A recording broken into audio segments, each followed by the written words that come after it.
Hello friends, welcome to VM Literacy channel.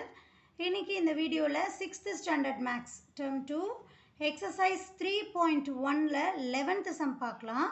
A man buys a chair for rupees 1500. He wants to sell it at a profit of rupees 250.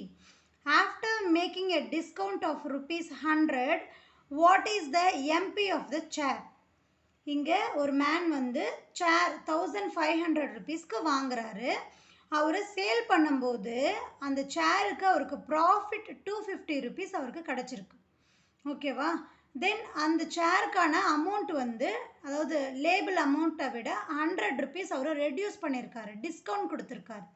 So MP of சேர் நம்ம find பண்ணோம். அதாவது take value, அந்த label amount இருக்கு இல்லையா, அந்த value நம்ம find பண்ணணும்.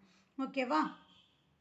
MP நம்ம எதை பேஸ் பண்ணி ஃபைன் பண்ணுவோம் அப்படின்னா டிஸ்கவுண்ட்டையும் செல்லிங் ப்ரைஸையும் வச்சு தான் நம்ம ஃபைன் பண்ணுவோம் எம்பியோட வேல்யூ. இங்கே நமக்கு டிஸ்கவுண்ட் இருக்குது, பட் செல்லிங் ப்ரைஸ் நமக்கு இல்லை. ஃபஸ்ட்டு நம்ம செல்லிங் ப்ரைஸை ஃபைன் பண்ணணும். செல்லிங் ப்ரைஸ் நம்ம எதை பேஸ் பண்ணி நம்ம பார்ப்போம்? இங்கே ப்ராஃபிட் கொடுத்துருந்தா ப்ராஃபிட், ஆர் லாஸ் கொடுத்துருந்தா லாஸ். ப்ராஃபிட்டையும் காஸ்ட் ப்ரைஸையும் பேஸ் பண்ணி ஃபஸ்ட்டு நம்ம செல்லிங் ப்ரைஸ் ஃபைன் பண்ணலாம்.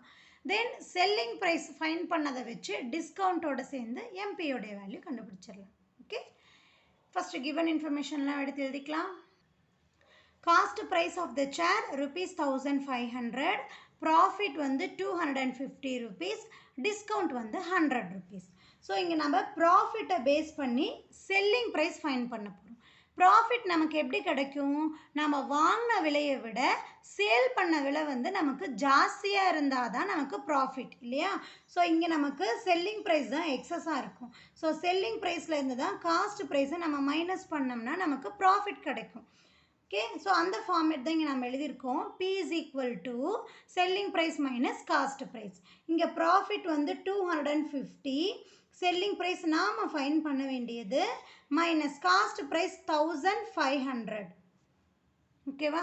செல்லிங் ப்ரைஸ் தானே வேணும். ஸோ இந்த 1500 ஈக்குவல்ட்டுக்கு இந்த சைடு மூவ் ஆகும்போது மைனஸ் வேல்யூ நமக்கு ப்ளஸ்ஸாக மாறிக்கும்.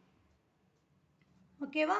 That is equal to SP அப்படின்னு சொல்லி கிடைக்கும்.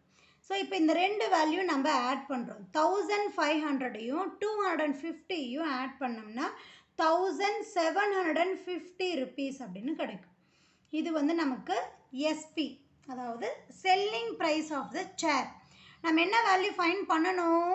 எம்பி ஃபைன் பண்ணணும் இல்லையா? ஸோ எம்பி எதை பேஸ் பண்ணி நம்ம ஃபைன் பண்ணுவோம்னா டிஸ்கவுண்ட் வேல்யூ வச்சு நம்ம ஃபைன் பண்ணுவோம். ஓகேவா?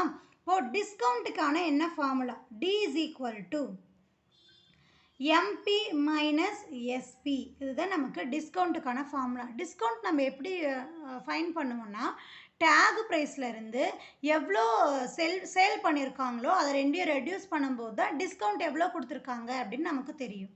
ஸோ இந்த வேல்யூவில் டிஸ்கவுண்ட் நமக்கு 100 ருபீஸ் தெரியும். எம்பி வந்து நாம் ஃபைன் பண்ண வேண்டியது, எஸ்பியோடைய வேல்யூ நாம் இங்கே ஃபைன் பண்ணியிருக்கோம் 1750 அப்படின்னு சொல்லிட்டு. ஓகேவா? இப்போ நமக்கு எம்பியோடைய வேல்யூ தானே வேணும். ஸோ ஆல்ரெடி இந்த சைடு 100 இருக்குது. இந்த மைனஸ் 1750 ஈக்குவல்ட்டுக்கு இந்த சைடு மூவ் ஆகும்போது ப்ளஸ் 1750 அப்படின்னு மாறிடும்.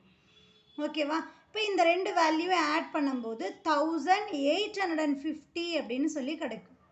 இது நமக்கு மார்க்கெட் ப்ரைஸ். ஸோ அந்த சேருடைய லேபிள் ப்ரைஸ், அதாவது மார்க்கெட் ப்ரைஸ் எவ்வளோன்னு நம்ம ஃபைன் பண்ணியிருக்கோம்? 1850 ருபீஸ். ஓகே, இந்த எக்ஸ்ப்ளனேஷன் உங்களுக்கு புரிஞ்சிருக்கும் அப்படின்னு நம்புகிறேன். டவுட் இருந்தால் கமெண்ட் பண்ணுங்கள்.